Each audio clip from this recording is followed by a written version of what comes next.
Boys and girls, this week, because it's Easter week, we're going to write about the Easter Bunny.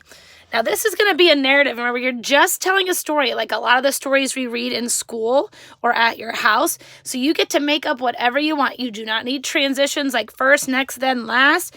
This does not have to be a true story. This is a fiction, fake story, and just be creative. Remember last week we talked about folding our paper in half and then in fourths and drawing the line. You guys did a really good job last week doing that. Try the same thing this week. We will still have a topic sentence. We'll add some good details.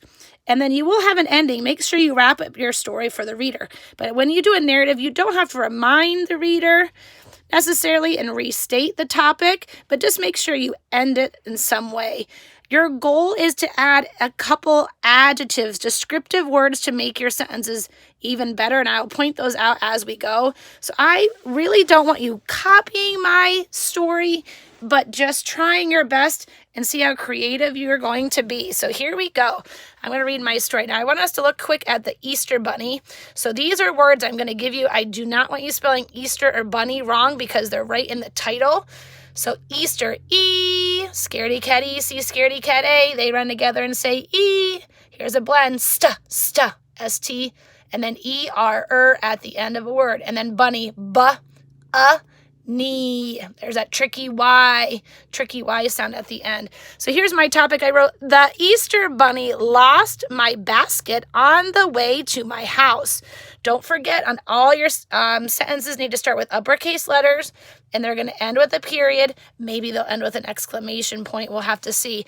So I just go slow.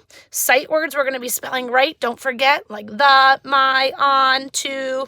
And then we're just doing our very best to sound out. It's okay if you spell something wrong as long as you're trying. We can help fix that. So let's look at my details. So what happened? The Easter Bunny lost my basket on the way to my house. So I wrote she, or maybe your Easter Bunny is a he.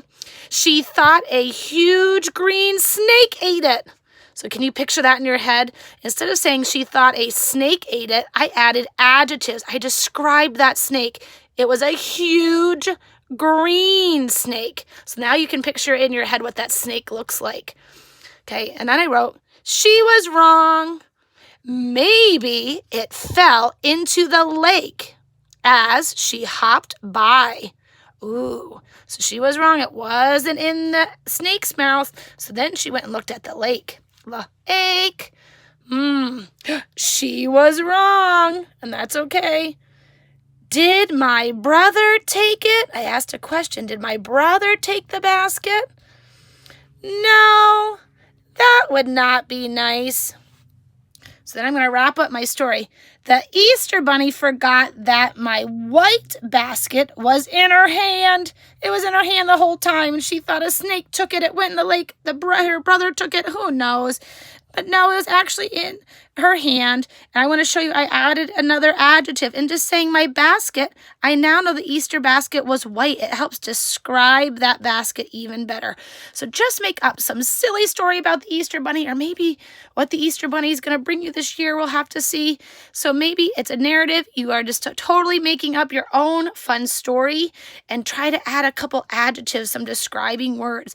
Please make sure you can send a picture to Mrs. Masco, and I can help correct it. Let me know if you want to call me and read it to me, or if you want me to help you correct it. I would love to help you. If not, have your mom, dad, brother, or sister look at it, and if you spelled some words wrong, that's okay. We can correct it tomorrow, so don't worry about it. Have fun.